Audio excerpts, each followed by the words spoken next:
It is my great pleasure to welcome my good friend Jean-Claude Trichet back to Harvard University and to the Kennedy School of Government. Jean-Claude Trichet has had a remarkable career. For 25 years, he has operated at the pinnacle of the international financial system. In 1985, Alan Greenspan did not yet contemplate that he would become chairman of the U.S. Federal Reserve. And Jean-Claude Trichet was named as the director of the French Treasury, in which position he guided French financial affairs and in which position he was responsible on behalf of the world for organizing the many debt reschedulings that were necessary for all countries. He served in that position for 7 years. And in 1993, he was named as the head of the French Central Bank. No other French central banker from now to eternity will have responsibility for the French franc.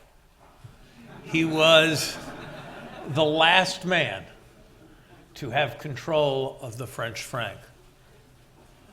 Anyone who knows anything about Europe knows of the centrality of France to the design of European arrangements and to the carrying on of the European integration project. In the fateful years in which monetary union was designed and then implemented, Jean-Claude Trichet had a crucial role as the steward of France's central bank. And then, in 2004, Jean-Claude Trichet assumed the responsibility as head of the European Central Bank, took responsibility for the euro's maturation as a currency and its role in the international financial system. Jean-Claude may have expected, and I suspect he did hope, that after 22 years at the pinnacle of the international financial system, his last 3 years would be calm and simple. It was not to be. Following events in the United States, the world found itself in financial crisis. That crisis spread to Europe, and the European monetary system found itself in the gravest crisis of its short life, and what I suspect most Europeans hope will be the gravest crisis of its first half century.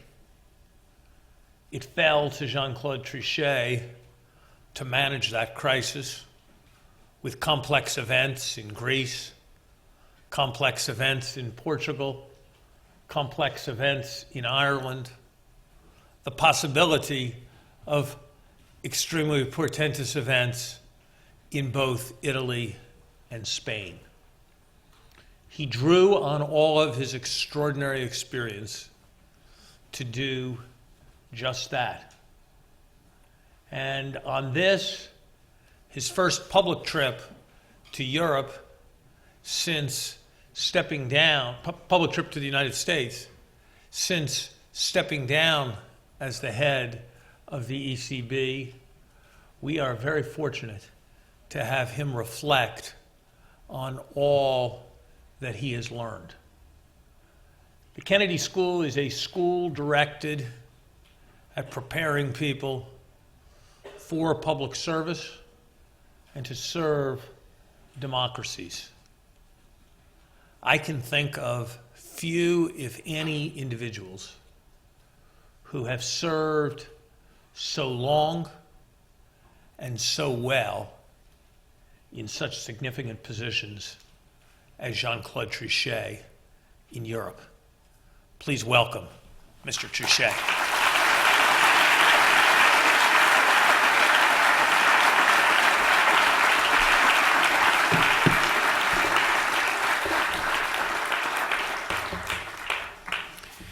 Thank you very, very much indeed, Larry, for this introduction, which is so kind, so flattering, that it reminds me the introduction, which not in Harvard, but in another place, terminated by, and it's a pleasure to present the man who made billions of dollars in discovering oil in California. And the speaker was a little bit embarrassed, and he said, well, can I correct a little bit what has been said? It was not oil in California, it was coal in Oklahoma. I have also to confess, it was not billions of dollars, it was millions of dollars. And I have to reveal that it was not a profit, as a matter of fact, it was a loss.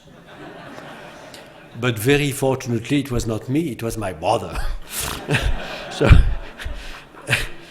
So, no, it's only to reflect that I am very moved by what Larry said. We work together in various Gs and in various circumstances, and they were always very demanding, obviously. And it was always an honor and an immense pleasure to work with him under his, I would say, leadership. And let me also say that I mentioned the fact that we had to cope with enormously difficult challenges over the last period of times, and it's not only the privilege of the 5 or 4 last years, but we had a lot to cope with all over the world over the last 35 years or something. And it seems to me that here, in this sanctuary of academic excellence, which Harvard is, which Cambridge, which Boston is, where you really feel physically that you are in a sanctuary, again, of excellence. Perhaps it would be, for me, interesting to try to convey very simple messages that I draw from the experiences that Larry mentioned. I will first say just a few words on my own reading of the structural adaptation of the global economy which we are experiencing. Then I will concentrate on a little bit on monetary policy and on standard and non-standard measures to give a sense of how we have understood the concept of standard and non-standard and the principle of separation that we have applied.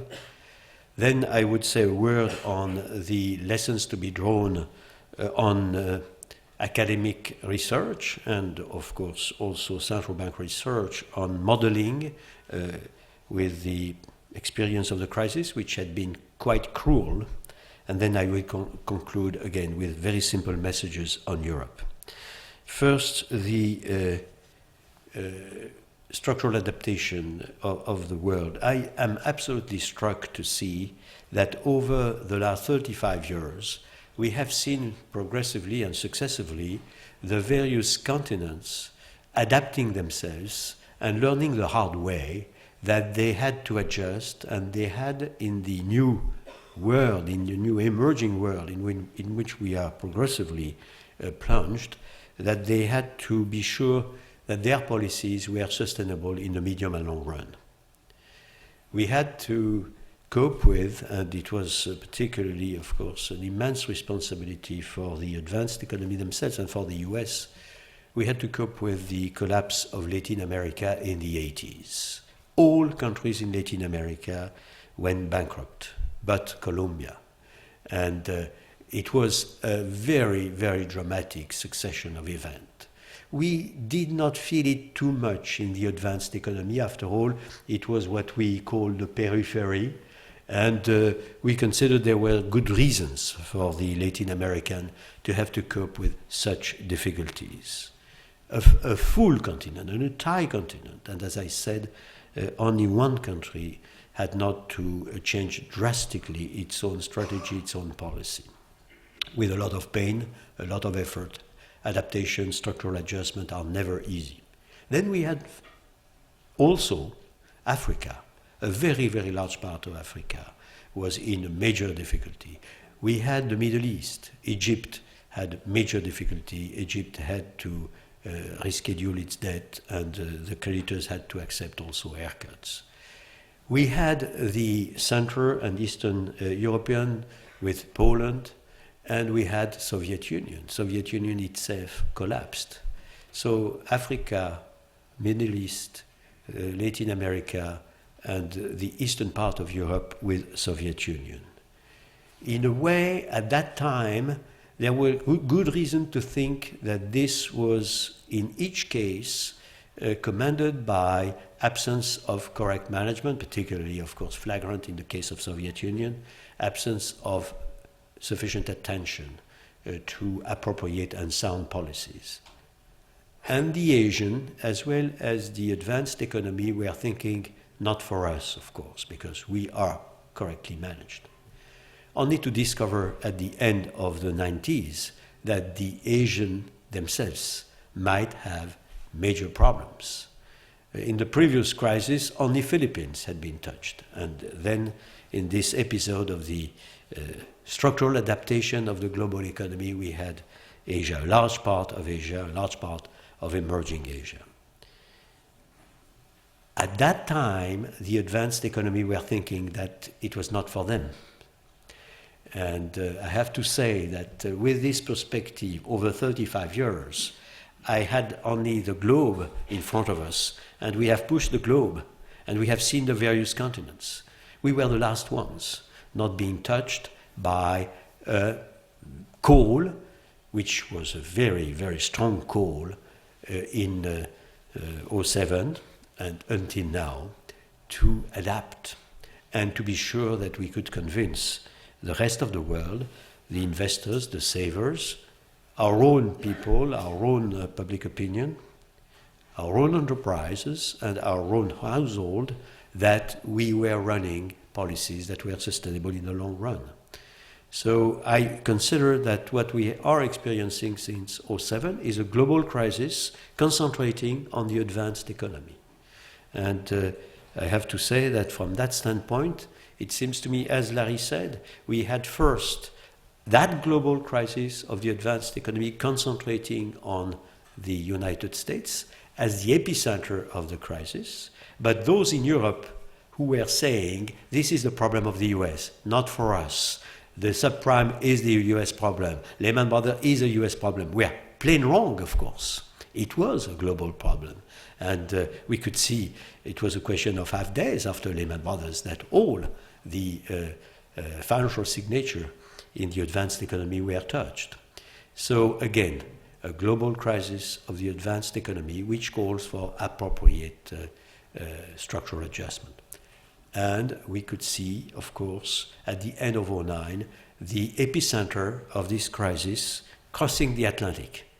The best summing up I can give is Ben Bernanke at that time pointing his finger on me and telling me, now Jean-Claude, it's your turn.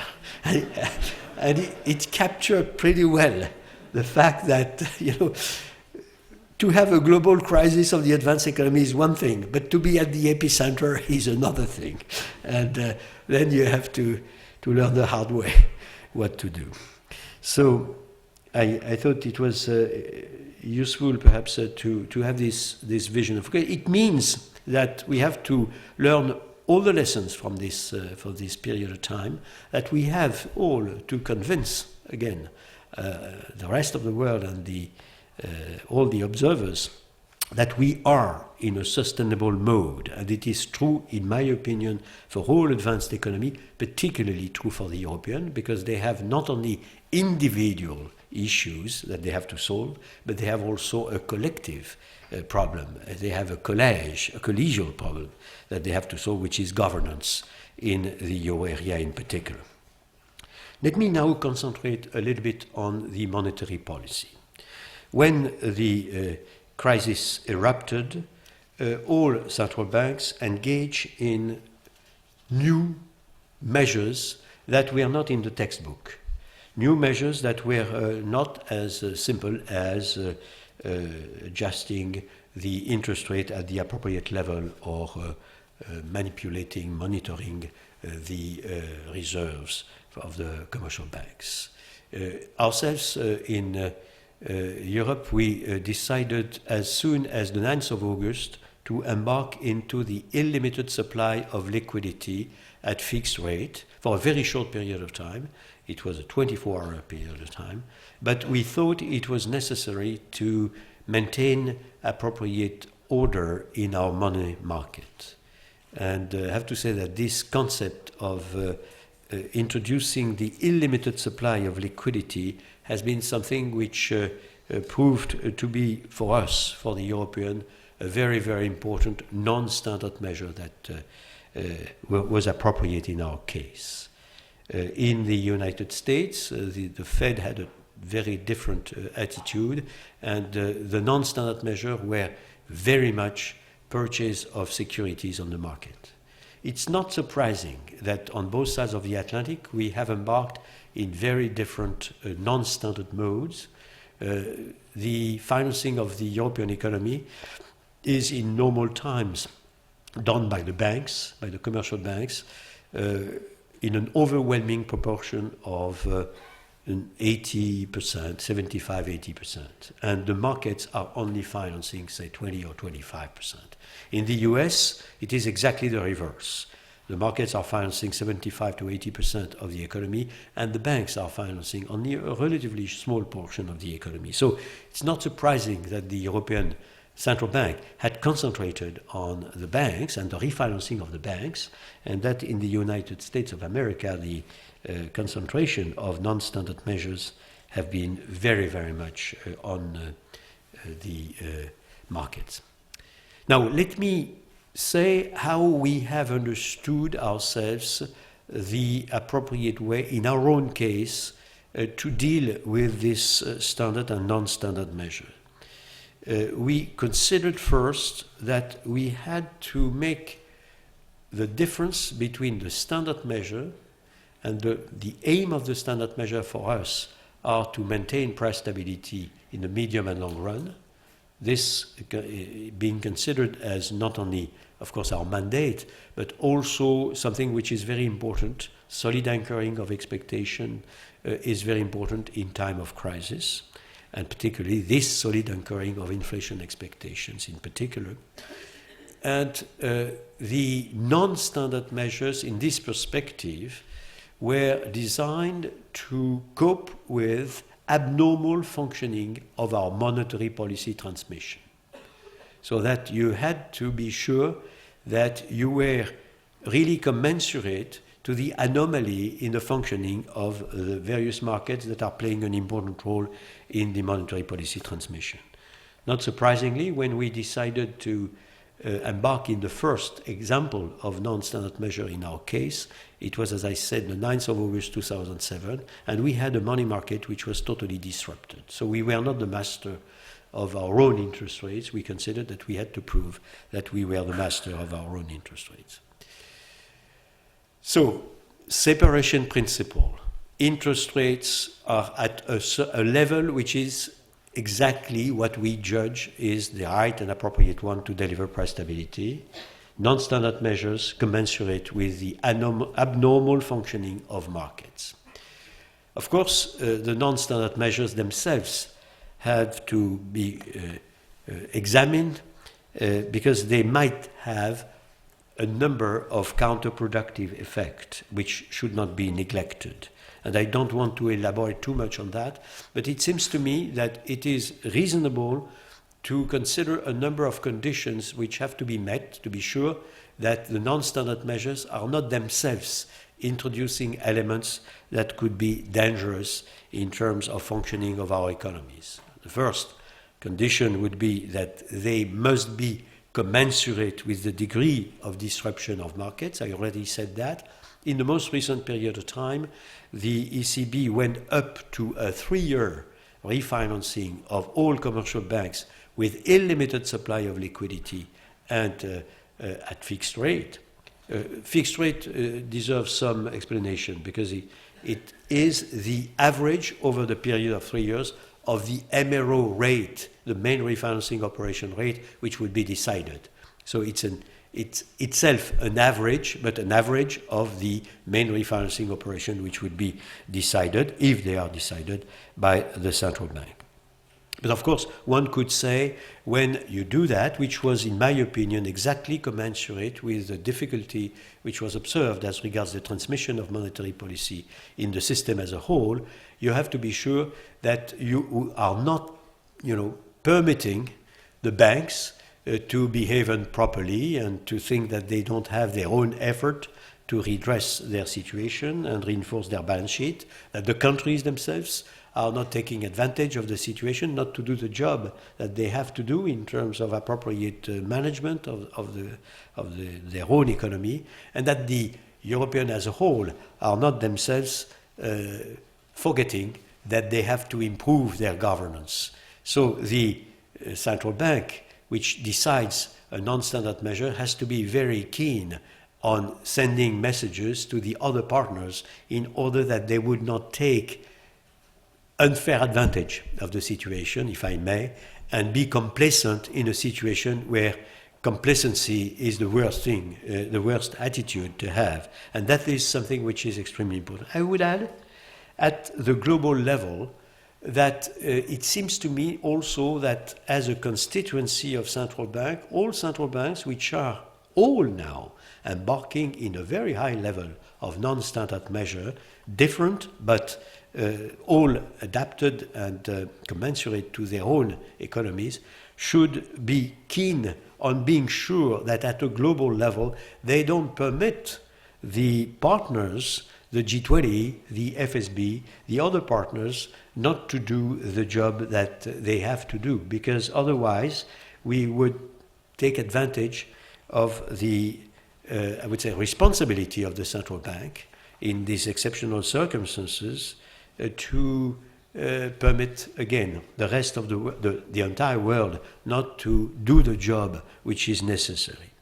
When I say that this is a generalized problem, this expansion of the non-standard measure, I have to be myself, have to give myself a number of figures that are quite striking.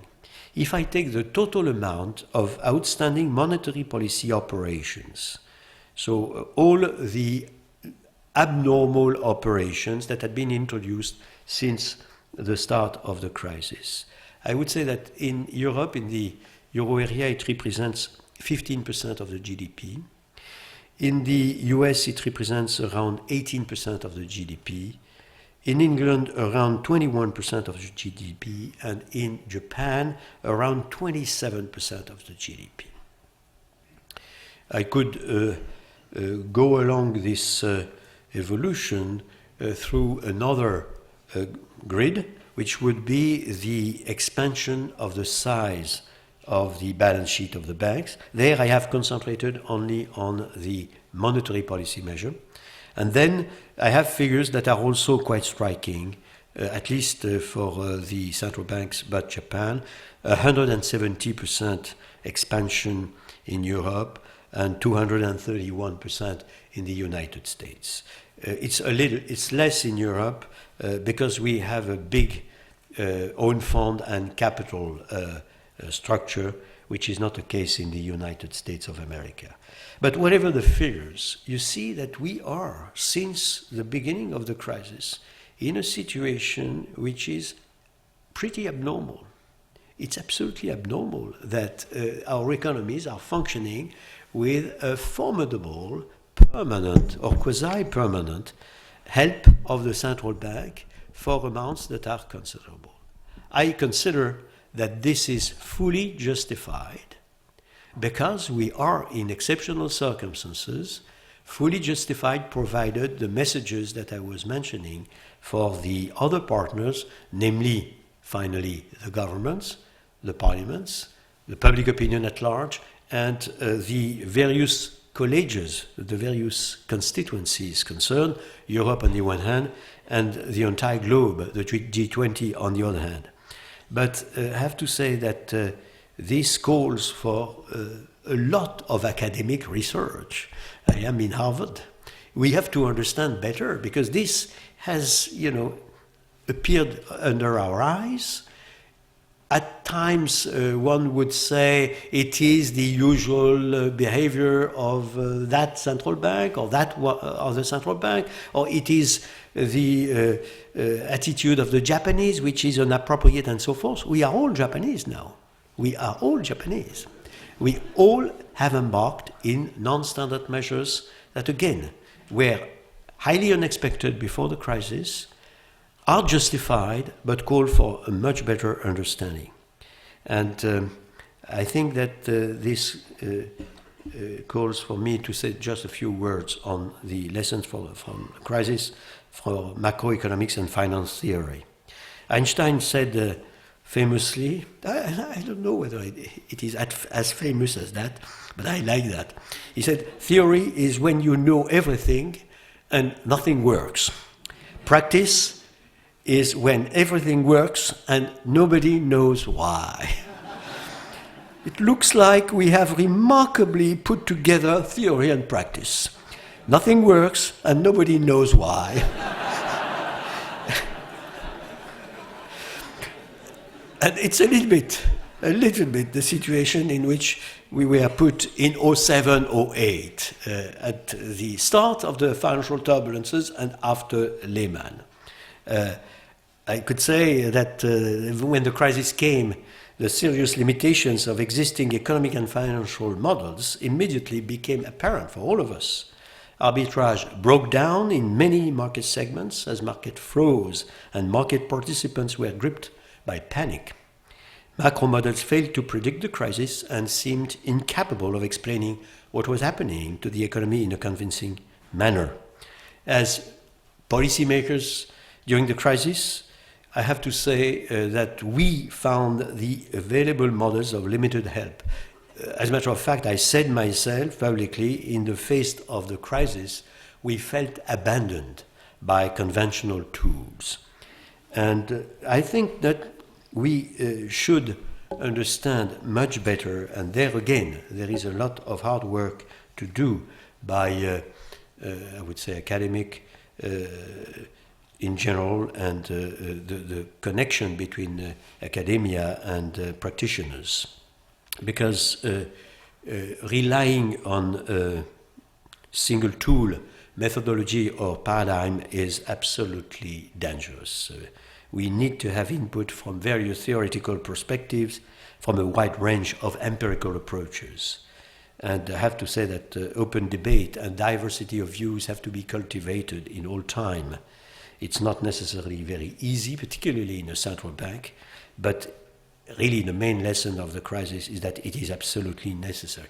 It doesn't mean that we have to throw the dynamic stochastic general equilibrium model or the asset pricing models, but that we have to develop complementary tools to improve the robustness of the framework that we are relying upon.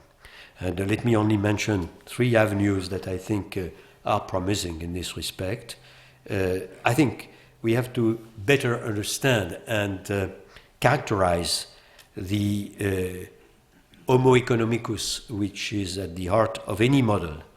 It's clear that the atomistic optimizing agents underlying existing model do not capture behavior during a crisis period. We need to deal better with heterogeneity across agents, interaction amongst heterogeneous agents, to entertain alternative motivations for economic choices. I think that agent-based modeling dispenses with the optimization assumption and allows for much more complex interaction between agents, and I have to say also permits us with very simple models at the level of the agents themselves to see and understand better the emerging property of the whole. I think, second, that we also have to consider a much richer characterization of expectation formation. Rational expectation theory has brought macroeconomic analysis a long way over the past 4 decades, but there is a very clear case to re-examine the assumption, and a lot of hard work, but very interesting, has been and is underway on new concepts such as learning and rational inattention. And third, I think that we need to better integrate the crucial role played by the financial system in the macroeconomic models. It's a very, very usual comment, of course, after the start of the crisis, to say that better understanding how the real economy is coupled to the financial system is of the essence. I have to say that from that standpoint, we were encouraged in the ECB by our two-pillar analysis. You know that we have always had an economic analysis and also monetary analysis, which means monetary and financial analysis, where we were working on the dynamics of the components and counterparts of the monetary aggregates. So this is, a domain in which I consider absolutely essential. We have really to work much more. And from that standpoint, I note in particular that the U.S. has been a little bit visionary in this respect, because as soon as in May 2006, so before the start of the crisis, we had the Federal Reserve Bank of New York and the U.S. National Academy of Science, which were organizing a conference entitled New Directions for Understanding Systemic Risk. I think it was a very good title, a few months finally before the start of the crisis. New Directions for Understanding Systemic Risk. And I don't want to elaborate too much, but I could speak 1 hour on that alone, because clearly we have in the domain of the hard science a lot of concepts which seems to be particularly interesting when you are dealing with economics. And not surprisingly, we can go along these avenues because they need a lot of computation. So the computing has been so marvelously progressing that there are things that we can do now, simulate a very large number of agents and understand, as I said, the emerging property of these agents. I don't resist quoting Keynes there, which is a little bit paradoxical, but I was reading again what he says when he speaks of the so-called beauty contest metaphor for understanding better the markets. And what he says is exactly the following. It is not a case of choosing those faces that, to the best of our judgment, are really the prettiest, not even those that average opinion really thinks the prettiest. We have reached the third degree where we devote our intelligence to anticipating what average opinion expects the average opinion to be. And there are some, I believe, who practice the fourth, fifth, and higher degree, as if we were speaking, of the second, third, fourth, and fifth derivatives in mathematics. I must say I'm very impressed by this introduction of the fourth, fifth, and higher degrees. After all, today's quants are utilizing calculus and, of course, are very at ease with such a complexity. But it captures, it seems to me, and it was really visionary by Keynes, what happens in periods where a systemic crisis is unfolding. At that time, it is not the price of an asset which is at stake, the theoretical issue is not the convergence of the herd of market participants on a particular value. It is the system as a whole which is judged by highly correlated intelligences, anticipating what average opinion expects, what average opinion expects the average opinion to be.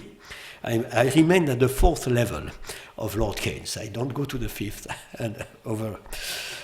In crisis period, it might function, it might be an emerging property of this system where the sophisticated filter which is embedded in this might pretty well be totally binary. Either the system collapses or it does not. And when I reflect more on what has happened after Lehman Brothers, it was clearly that an immensely large number of participants were thinking that if there was not a game change, a dramatic game change, the system would collapse. And it was the emerging property of their meditation on the first, the second, perhaps the third or the fourth filter.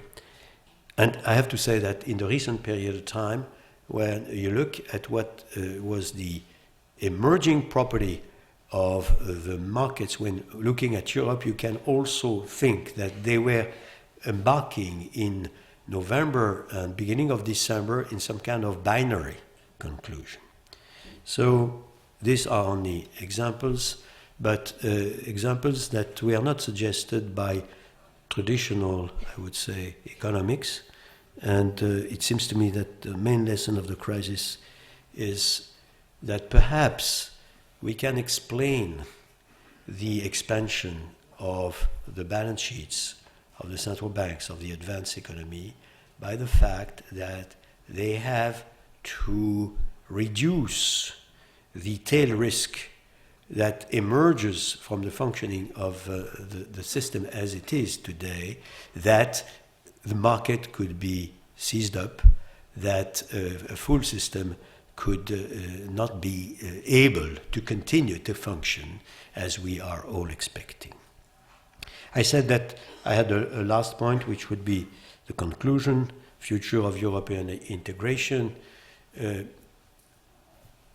very shortly, because I think that I have to let sufficient time for question and answers, and I'm sure that the question will be very, very incisive, and that I have to give appropriate answer. So let me only say that the main lesson for the European is that they have to improve their governance. I'm speaking of the European as a whole, of the 27, because don't forget that the European Union is a single market with all what it means, which is very bold, extremely bold in terms of ambition, but particularly for the euro area, which is a single market with a single currency. And the paradox of Europe is that if you look at the fundamentals of the euro area as a whole, you have a situation which is balanced as regards the current account, more or less, which is less difficult than in Japan and in the US as regards the yearly deficit as a proportion of GDP, and which is much less grave than Japan as regards the outstanding debt as a proportion of GDP. But the problem is that we are not a whole only. We are a whole because we are a single market with a single currency. And we are not a whole because we have various fiscal policies, various economic policies.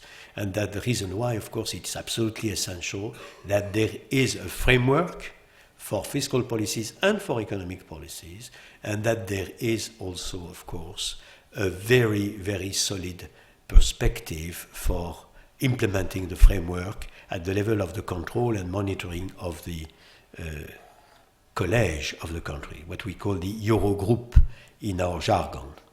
And the central bank has always been on record to ask for that, not only full implementation of the fiscal framework, the Stability and Growth Pact, but also introduction of a monitoring of the unit labor cost, of the competitive indicators and of the imbalances inside the euro area.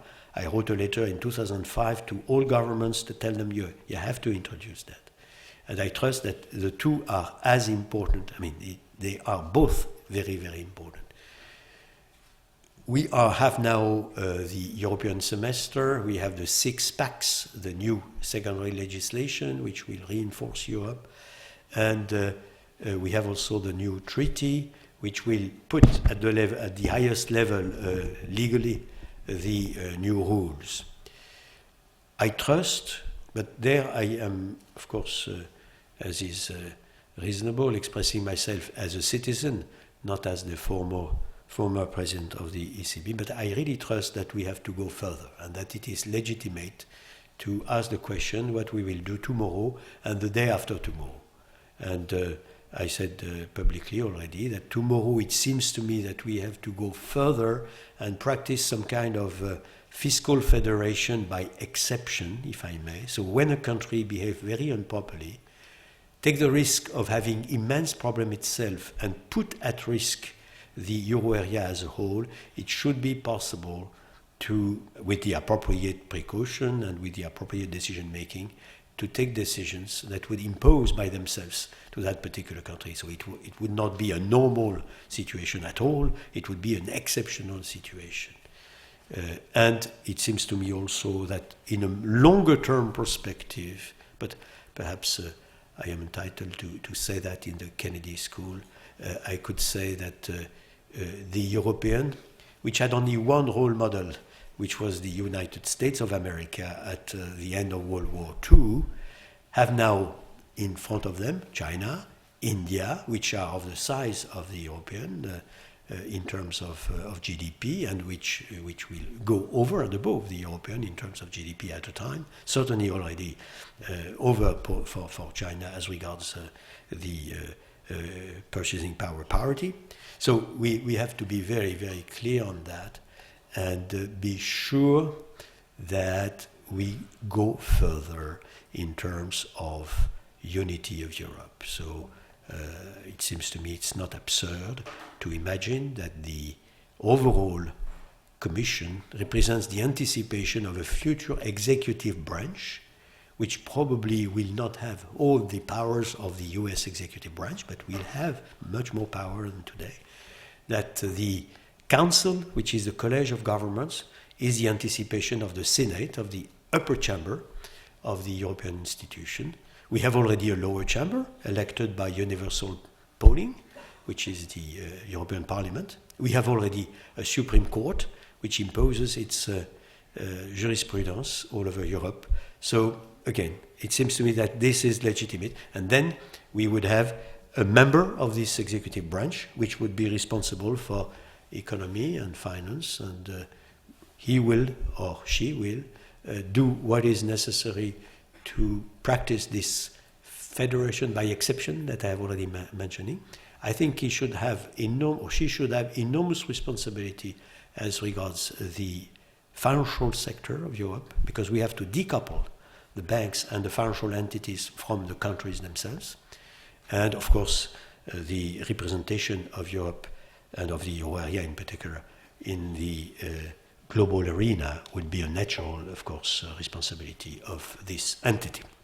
So I said that I concluded on Europe and the future of Europe. I would stop there and thanking you very much for your attention.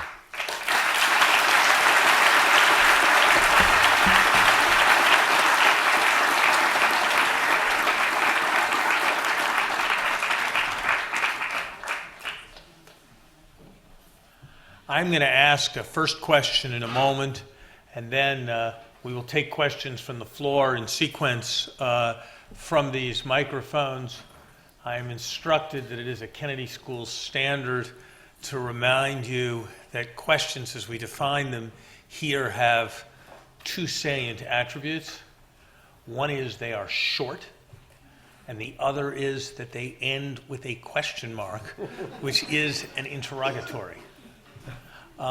I will attempt to model that.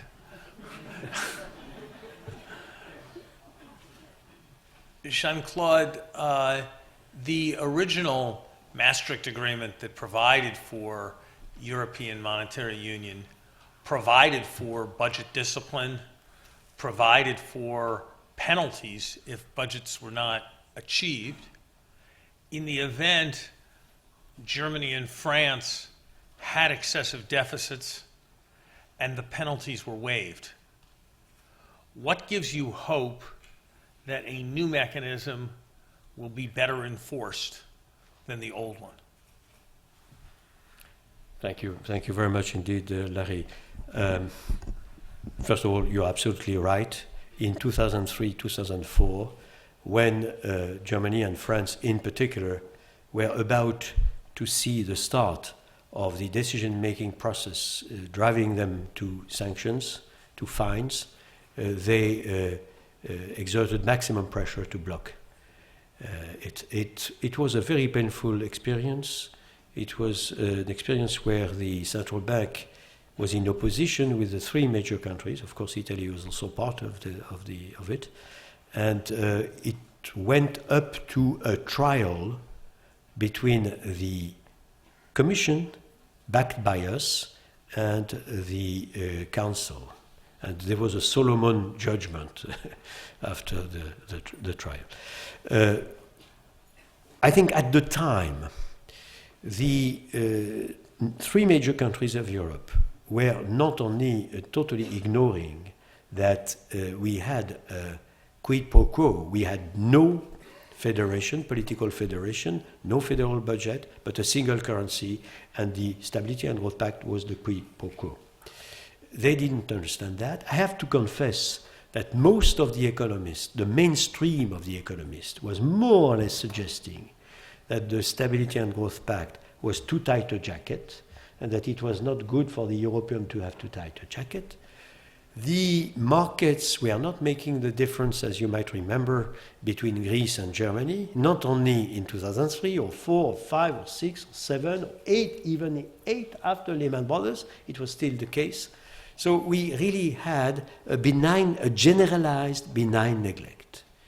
So what makes me more confident is that we are learning the very hard way that complacency and benign neglect is extremely dangerous. Exactly like the Latin American realized that in their time, and the Asian, and all the other countries and continents I have mentioned.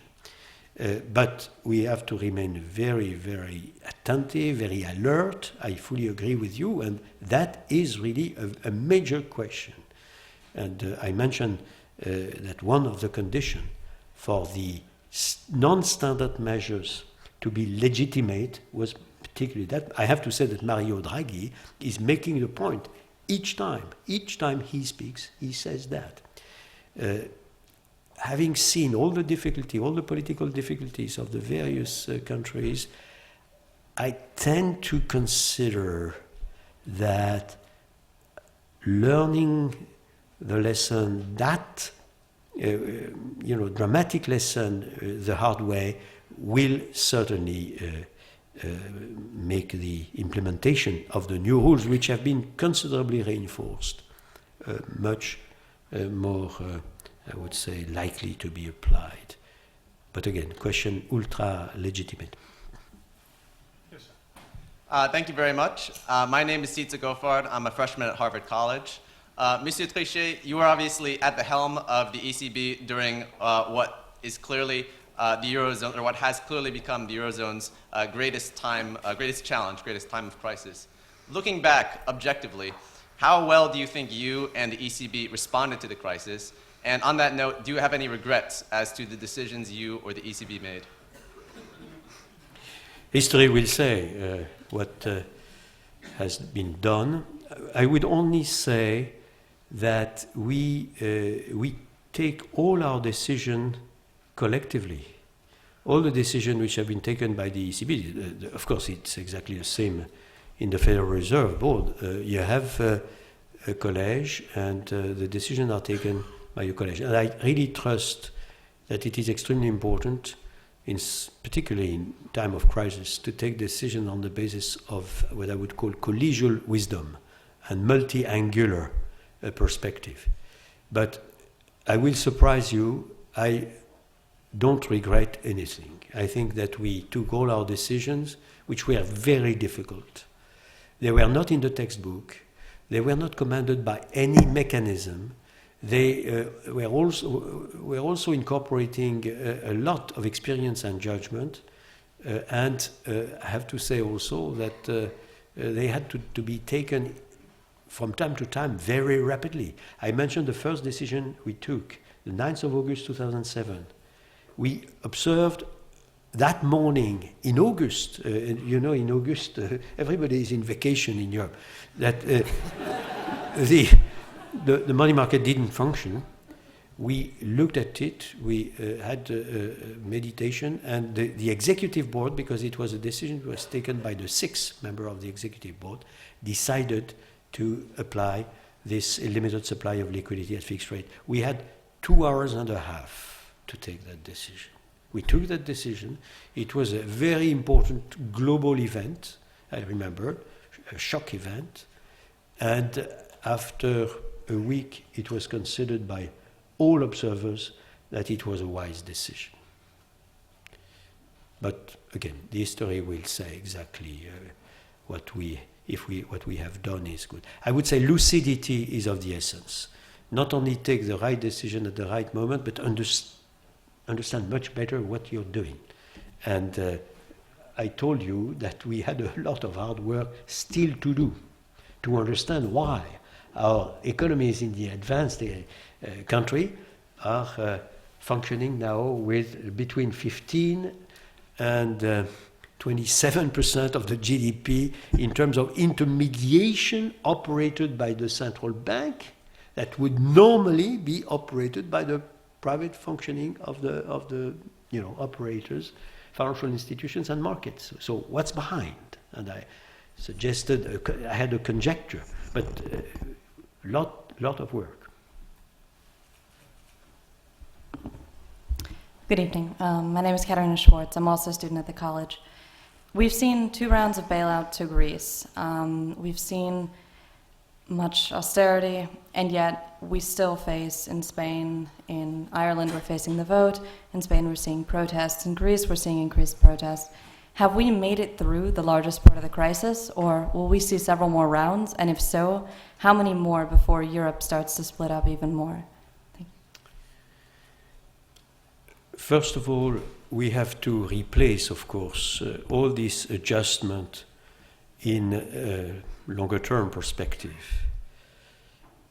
When you are in a single currency area, where it is absolutely clear, because it's been made clear since the very beginning, that the benchmark for inflation, the benchmark for price stability is close to 2, less than 2, close to 2. By the way, we produced 2.03% over the first 13 years of the ECB, with several episodes, as you know, of commodity and oil shocks. So all taken into account, it is a very good result, taking into account the circumstances and the fact that we had said from the very beginning what was our benchmark. But when in a particular country or a particular economy you see nominal evolution galloping and galloping and galloping, despite the fact that it was obvious that it could not work in a single currency area, and despite the fact that I have to say myself, I circulated the unit labor cost, the nominal evolution of a number of very important indicators, including the wages and salaries in the public service, because they were decided by governments, so it was not the market economy functioning or the social partners, but the governments themselves. So when you are out of a normal evolution of this nominal evolution, you know that you have to correct at a certain moment. And it is, unfortunately, what had to be done in a number of countries, not only, I have to say, the Greece or or other countries that are in the euro area. Also in the Baltic, which had currency boards and were totally associated with the euro, and had also an evolution which was, from that standpoint, not sustainable in the long run. So an adjustment is always difficult. There is a great asymmetry in the adjustment. When you're giving much more money than you should have, you pocket it, and I think it's a human nature, normal behavior. You forget it, but you have it in your pocket. But when somebody tells you, you have too much in your pocket because we made a mistake, we gave you too much, so we take it back, which is exactly what is happening, then it is very, very difficult. And this is absolutely obvious. And that's the reason why we must have a very close monitoring in the future. But, you know, adjustment is not easy in any country. And it is not a privilege of the euro area, where Latin America was not at all in a situation where you had a single currency, but it's been a very difficult adjustment.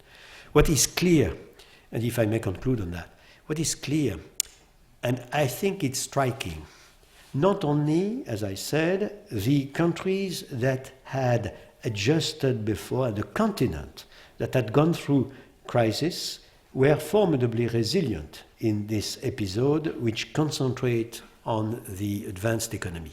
But even in the constituency of the advanced economy, Canada has been incredibly resilient. Sweden has been incredibly resilient, and Germany has been incredibly resilient. Only to name 3 countries. It's not the general case, but why were they so resilient? Canada had enormous problems at the end of the 80s and had a very painful exercise to redress its economy, which took a lot of time, but put Canada in a very solid situation in the present crisis. The Swedes and the Scandinavians had enormous difficulty at the beginning of the 90s, a collapse of their financial system. I mean, in a way, a small anticipation of what had become global in 07-08. And they resisted formidably the present crisis. And Germany had all the problem associated with reunification, lost its competitiveness, had a dramatic destabilization, was in public, in a current account deficit in 99, and all over the period of time, starting with the euro, for reasons that were entirely due to the bad situation in which they found themselves, had corrected the trajectory. So you see also, a contrario, those who had problems in the past and, had done the appropriate adjustment, made their own economy and their own people much more resilient in the present crisis. My name is Alexandre Pires. I am a graduate student here at the Kennedy School and the Business School at Stanford, and I'm from Spain. So when looking at the causes of the financial crisis, and in particular the sovereign debt crisis, it seems there are fundamental differences between the US and Europe. In particular, when a bank fails in Florida, it is a federal institution, the FDIC, that comes to the rescue of that local bank without threatening the public finances of the Florida state or the Florida citizens. When a bank fails in Ireland, it is the Irish government that faces the cost of rescuing that bank and therefore putting it to a huge strain the public finances of Ireland. Shouldn't we develop in Europe a system at the European level to try to decouple the financial sector from the local state finances? I think you have a very good point. I mentioned myself that the responsibility of the future Europe should be precisely to decouple the financial system from the states themselves.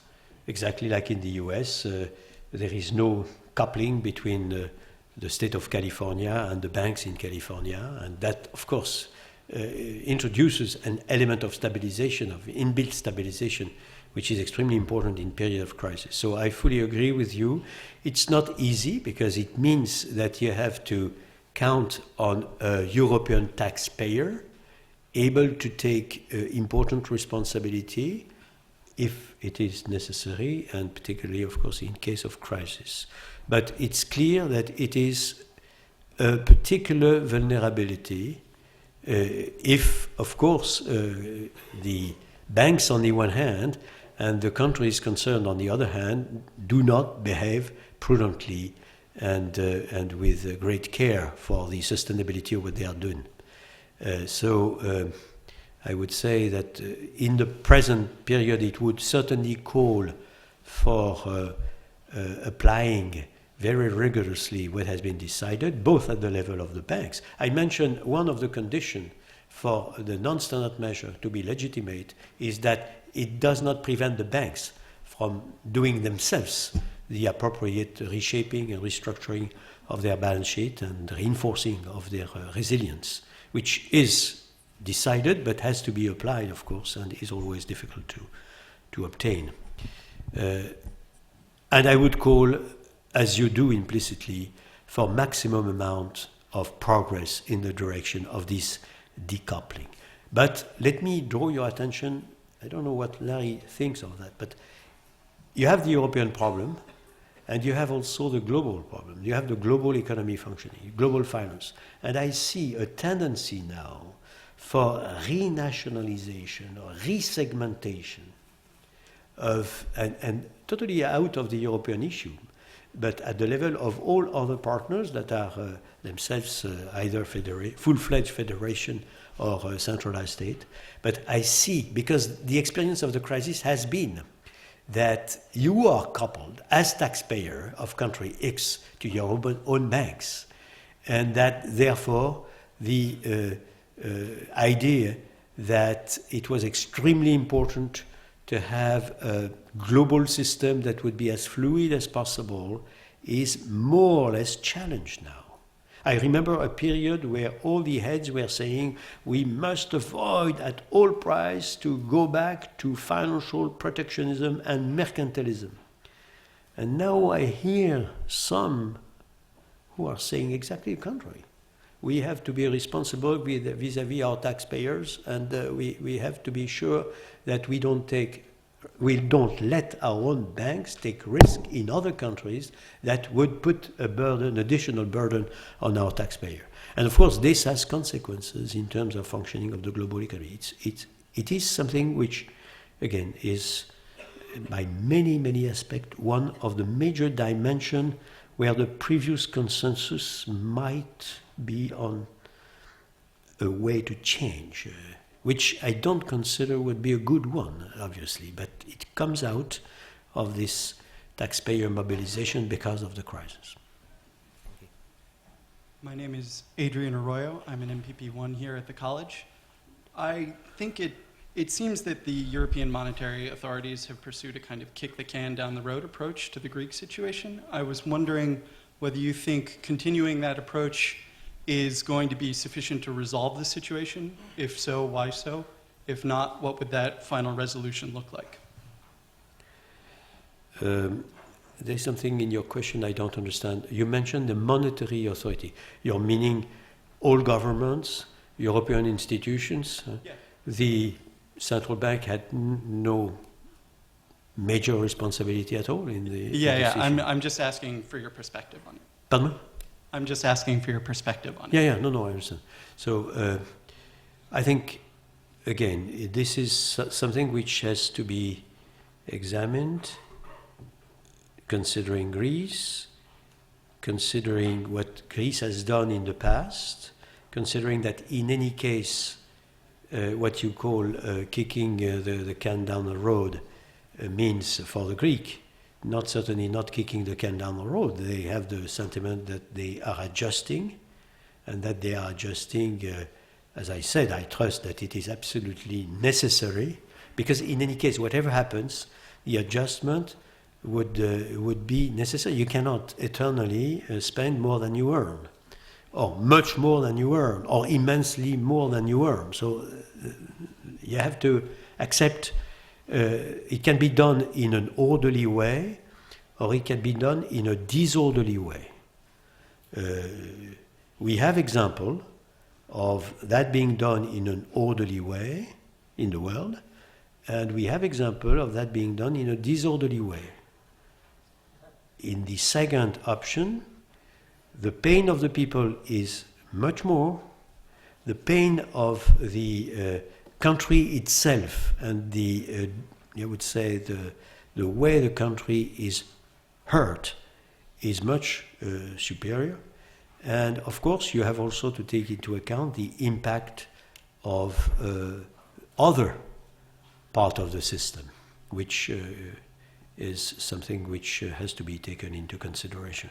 Not only the other member in that particular case of the euro area, also the region, the sub-region, the way, the impact that a totally disorderly event could have on other countries that are not in the euro area in the region, which is the Balkan, which is a region which has characteristics that are the most, certainly tense that you could imagine in this, in our continent, in Europe. So again, a lot of good reasons to make, of course, the orderly adjustment the first best by far, far, far. And I have no doubt that the decision that have been taken by governments, the government of Greece, of course, is the first to take decisions, but also by all other governments and by all partners concerned, has been the best decision. There is no good decision when you are in a very difficult situation and where the policies of the past were very bad. You have to adjust. But there is always a first best. Hi, my name is... question and one more. My name is Andreas Schaap. I'm a student at the college. Since the crisis, and to some extent even in the years before, progressive research has been done on alternative communication strategies and regimes, such as price level targeting, and on additional unconventional policies, such as IOER use, which has been pioneered, I think, by the Central Bank of New Zealand, and policies such as micro and macroprudentials. However, at this point, it seems that on both sides of the Atlantic, central banks continue to maintain, in a long-term perspective, thus disregarding one-off measures such as long-term, large-scale asset purchases and stuff. Central banks seem to maintain their more orthodox approach to monetary policy. So my question would be, very simple, where do you see monetary policy headed in the next, maybe in the next decade? Thanks. It's very, very good to be told that we are not sufficiently unorthodox and that we are too much conservative. I have to say that from time to time, I think it is true on both sides of the Atlantic, we have the other criticism. You're much too bold, much too unorthodox, and how are you sure that all what you're doing is legitimate? Again, I really trust that it's a little bit paradoxical to tell us that we don't do enough when I told you that we were all taking a part in the functioning of our economies, which was unthinkable only 5 years ago. Only 5 years ago, you would have said the balance sheet of the Fed and the balance sheet of the ECB will represent 19% of the GDP for monetary policy operations and 15% of the GDP, it would not have been considered credible. So it shows that we have certainly accepted to be up to our responsibilities, which are very heavy, vis-à-vis our, I would say, fundamental responsibilities to maintain the appropriate non-inflationary stability of the system. And I have also to say that it means that we have to permanently reflect on whether we are sending all the appropriate messages, because otherwise The risk is that we would progressively accept as a permanent new normal a situation where clearly we have the reflection of an abnormal functioning of our market economies. So I mentioned the fact that we were in different universe. I think we can understand pretty well why our own non-standard measures in Europe are different from the US non-standard measure. And so there is not absence of appropriate explanation when we compare the various central banks. One of the area where there has been a remarkable convergence between major central banks is the definition of price stability, because now we have approximately the same definition of price stability on both sides of the Atlantic and in the advanced economy the world over. The Fed says 2% or slightly less than 2. We say less than 2 but close to 2. So I have to say that looking at the semantics, it's difficult to see the difference. And macroprudentials are absolutely essential, and I think that we have a consensus to consider that macroprudential are essential, and that the issue of how do you prevent systemic risks is the key issue. And I mentioned that en passant, including when I mentioned the necessity for academia and for the central banks to understand much better where we are. We have embedded in our system now systemic risks that have of first magnitude. The central banks were on the first line to combat and counter those systemic risks, but they were about to materialize. What we have to do now is to prevent from being about to materialize, and the solutions which have been given on both sides of the Atlantic are very close. I mean, even if it is not exactly the same new institution, as you know, in Europe, we have now a European Systemic Risk Board where the central bank plays an important role, not exclusively, but an important role. Last question. Thank you. Hey, how's it going? My name is Matthew Schoenfeld. I'm a third-year student at the law school here. First of all, thank you very much for coming. You had touched on it when you'd spoken earlier in terms of the laxity that was seen in the EU with respect to enforcing things like, let's say, the 3% deficit rule, laxity seen in the early 2000s that kind of led to where we were today. And I think that Professor Summers' question touched on it as well in terms of enforcement. I mean, no matter how objective enforcement criteria are, there's still going to be some subjectivity, as we saw with Spain last week, in terms of allowing them to kind of expand upon the 4.4% in terms of their deficit for this year. How do you deal with that subjectivity when you're asking countries to surrender some sovereignty? I mean, you've already seen accusations of differential treatment between Spain and Hungary. How do you deal with those issues? First of all, I would make the difference between those who are in the euro area and those who are not, which are not in the euro area, because again, those who are not in the euro area have not an impact on the stability of the euro area of the same nature. Even if, as I said, the 27 have also an intimate link and are a much closer constituency than is generally suspected. But that being said, I think, first of all, two remarks. One is that the sanctions, namely the fines, were already a formidable imposition on the sovereignty of any country, because clearly it means if we are not satisfied by your government, and if we are not satisfied by your parliament, because your parliament might not follow what the government wishes, then we will fine you. So your parliament is behaving not properly, we fine the country because the parliament doesn't take the right decision. After all, it is the parliament who is the decision maker for the budget.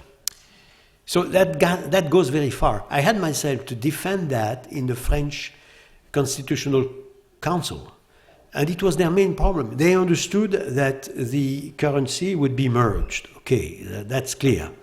But why, they were asking, do you impose fine on a parliament which would not behave properly? And I explain why, because of the interaction and the externalities of behaving improperly in one particular country on all others. But the experience has demonstrated that when you are in a difficult situation, the threat of additional fines was a little bit abstract. And we could see also that major countries try to avoid that. That's the reason why I really think that we should go further. Not further in terms of, attacking, quote unquote, something which has already been done, namely we had already the sovereignty of the country at stake. So it would be exactly the same from that standpoint, but it could be much more operational. Imposing a decision instead of imposing a fine is much more operational and might, of course, be the right way to proceed. Now, all this is taken with a particular decision-making process. These are not abstract decisions. So it will be, in the new regime, much more systematic, more automatic in a way, but with the appropriate influence of the Commission, which has to be fair, and with the appropriate decision-making, which is the decision-making of the Council. So what has been improved is the fact that we have reversed the burden of the proof in comparison with the previous system. So the Commission should say you should do this and that, and to avoid that this would be the decision of the Council has to get a majority against the position of the Commission. So I think the system has been improved. But a judgment is always necessary, of course, at the end of the day. And again, they have learned, all of them and all of us, the lesson the hard way. So again, it seems to me that the Europeans know now what it means to be complacent or to practice benign neglect. That doesn't mean they should ignore reality, but they know the price of being complacent now, very clearly, in all countries, because I can tell you, we are speaking of Greece, we are speaking of other countries that are under adjustment. We mentioned Ireland, we can mention Portugal. You have also the countries which have to get from their parliament appropriate help to complement the IMF or whatever for the various countries. And I was recently in Finland. I can tell you, you have also to explain a lot of things in those countries. So they are all learning the hard way, to which extent we are intimately interconnected.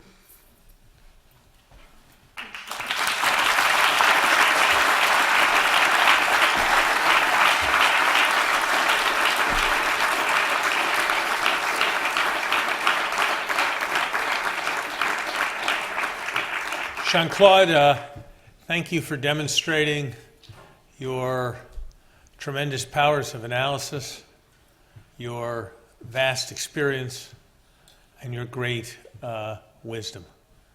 You have given us a great deal to think about, and we are very grateful. Thank you so much.